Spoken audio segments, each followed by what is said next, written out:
Alors, toujours concernant donc ce choix ou pas du navire multicoque ou monocoque, eh bien, donc l'inconvénient du monocoque, c'était également euh, le, le fait qu'il soit voilier, un véritable voilier. Alors toujours dans cet esprit projet Godessark, et donc navire de type, enfin d'inspiration Drakkar Viking, eh bien, les choses étaient donc plus compliquées à faire sur un monocoque à longueur égale, c'est-à-dire là 180 mètres de long. Euh, donc le problème c'était que en tant que monocoque et qui plus est de largeur limitée, seulement 20 mètres, pour naviguer dans les grands lacs, enfin pour accéder aux grands lacs de la planète via les canaux et écluses, eh bien, était que du fait de leur relative étroitesse, ces navires, en tant que voiliers, devaient être testés. Donc, être quillards, être très fortement lestés comme quillards, pour être des navires sûrs en haute mer, en termes de stabilité, et être bon voilier. Donc là, euh, euh, eh bien, toujours pareil, en termes de tirant d'eau, pour que le tirant d'eau reste limité, ceci implique que la quille doit être rétractable. Donc ceci eh bien, faisait que, bien que d'apparence plus simple, plus épuré que en version multicoque, eh bien, à l'intérieur, les choses étaient beaucoup plus complexes. Voilà, puisque tout devait se concentrer dans un petit volume. euh, et, euh, et donc là, je me retrouvais dans la même problématique que pour le petit voilier océanique de la première phase du projet Godessark, où une période, j'étais obsédé par le fait de passer au voilier plus grand, de 18 mètres, au lieu du 10 mètres. Le 18 mètres, parce que par rapport aux exigences du projet de l'ESARC, le 18 mètres me permettait de pouvoir entrer plus facilement, ce que je ne pouvais pas entrer dans une coque de seulement, beaucoup plus petite, de seulement 10 mètres de long. Voilà. Alors je me disais, comment je vais arriver à rentrer dans 10 mètres, ce que j'aurais déjà du mal à rentrer dans 18 mètres de long. Bon, et bien là, c'est un peu le même problème. C'est comment je peux faire rentrer dans 20 mètres de large ce que j'ai du mal à caser dans 60 mètres de, de large, de largeur. Donc, la problématique est la même. Sauf que dans le cadre de la première phase du projet BDSARC, finalement, je suis resté à la version enfin, donc de seulement 10 mètres, c'est-à-dire la version dès le départ du projet et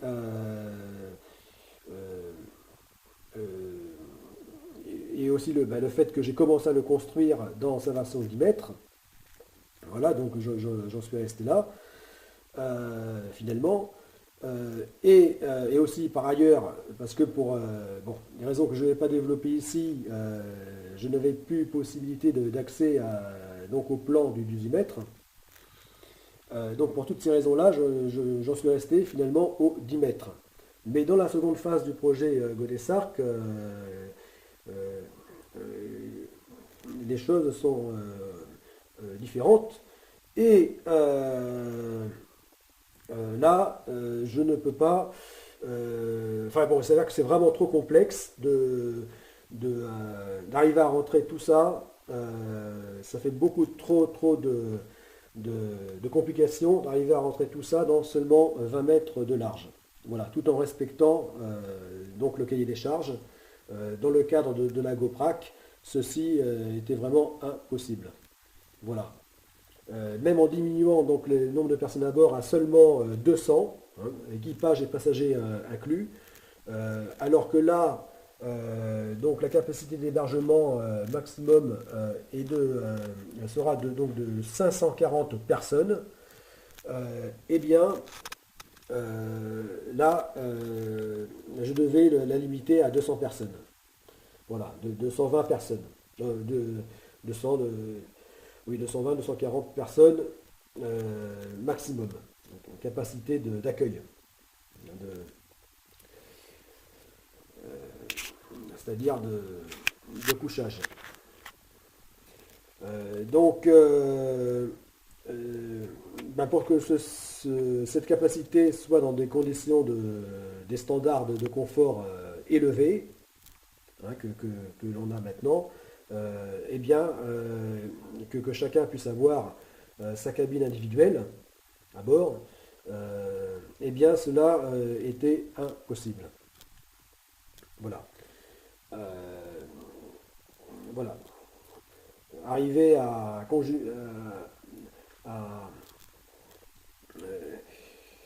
à rassembler toutes ces exigences, donc tant de confort euh,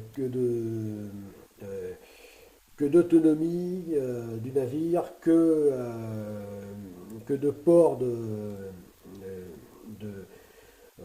d'équipement à bord, c'était impossible. Voilà.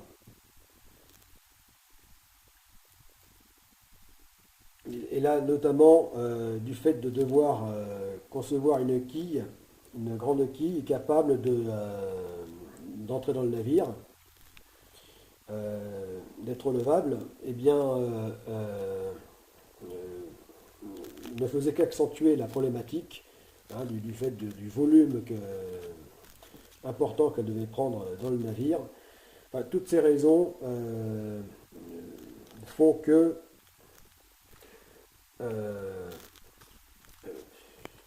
c'était trop compliqué. Tout ceci en conservant donc l'esprit Drakkar Viking, et donc le concept de navire amphidrome. Bon, tout ça a été donc une adéquation impossible. Voilà. Donc là, on voit les personnages, donc à la même échelle, toujours. Donc là, des personnes d'1,85 m. Voilà. Donc on voit un peu l'idée donc de l'échelle, hein, de la taille du navire. Voilà. Voilà. Donc toujours le même concept, hein, le même design que le multicoque, mais là seulement en version monocoque. Voilà. Donc alors on voit ici la passerelle centrale, comme ici. Donc bien au-dessus des superstructures. Finalement, c'est la superstructure la plus élevée, la passerelle, et centrée au milieu. Voilà. Donc tant dans la version multicoque que monocoque, centrée au milieu pour avoir donc un panorama à 360 degrés. Voilà, très important pour un navire appelé à mener des manœuvres délicates, pour un navire d'exploration, et aussi l'avantage de ne pas risquer d'être atteinte par des vagues scélérates. Enfin, en tout cas, en diminuer largement les risques. Voilà, donc ce qui rend d'autant plus sûr le navire, puisque la passerelle Tout comme la salle des machines, sans navire, la passerelle est vraiment le point le plus sensible à bord. Euh, voilà, puisque c'est de là que toutes les décisions, tout ce qui est vital au navire se passe. Et lorsque une salle des machines ou la passerelle du navire est atteinte par une vague, enfin par l'eau, est dévastée par l'eau, par l'envahissement de l'eau, eh bien, ceci peut avoir de graves conséquences, voire même être fatal au navire et donc aux personnes à bord. Voilà. Puisque les exemples ne manquent pas, les faits ne manquent pas pour, enfin, en ce qui concerne des passerelles défoncées lors de tempêtes hein, ou d'ouragans, défoncées ayant donc posé de sérieux problèmes donc, à leur équipage, voire même fatal, ayant été fatal. Voilà, donc le fait que la passerelle se trouve bien centrée au milieu et au plus haut, donc au-dessus de la mer, eh bien, confère un grand avantage à ce niveau-là. Voilà, alors tant que j'y pense, oui, alors je tenais aussi à ce que le navire ait qu'un seul mât. Donc je suis passé de nombreux mâts, hein, puisque de 8, puis 4, puis un seul maintenant. Un seul mât, de façon, de manière à pouvoir complètement dégager le champ de vision autour de la passerelle et donner un aspect plus épuré. Voilà. Bon, enfin là c'est une raison secondaire, mais, elle mérite d'être citée. Voilà. Alors là c'est pour le gréement. Donc là il s'agit d'un gréement Marconi, donc de type voile gonflable, donc voile épaisse hein, aussi. Voilà, mais seulement la surface de toile est moindre. Là, elle est de seulement 2500 mètres carrés. Pas seulement, entre guillemets, puisqu'en soi, c'est gigantesque, surtout sur un seul mât. Enfin, en une seule voile, qui plus est. Donc voilà, alors là, le gréement est limité, justement, du fait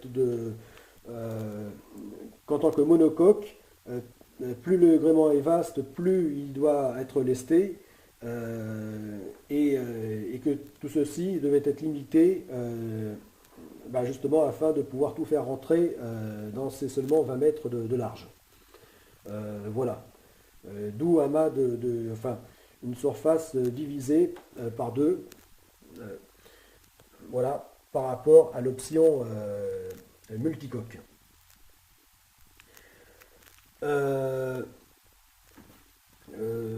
Donc, voilà. Une option, oui, parce que le déplacement là est moindre, évidemment. Là, il est de 12 000 tonnes, en monocoque 12 000 tonnes, alors que le poids max en charge, à pleine charge, est bien de 18 000 tonnes. Voilà, pour le multicoque. 18 000 tonnes. Et là, à 12 000 tonnes. Oui, parce que en version multicoque, la coque centrale fera également 20 mètres de large, de toute façon. Donc, c'est pour cette raison qu'en fait, pour une même longueur de 180 mètres, eh bien, le multicoque sera beaucoup plus lourd que le monocoque. Oui, parce que le multicoque, pour rester extrêmement solide, résistant. Ah, là je coupe la vidéo encore pour ne pas dépasser le quart d'heure.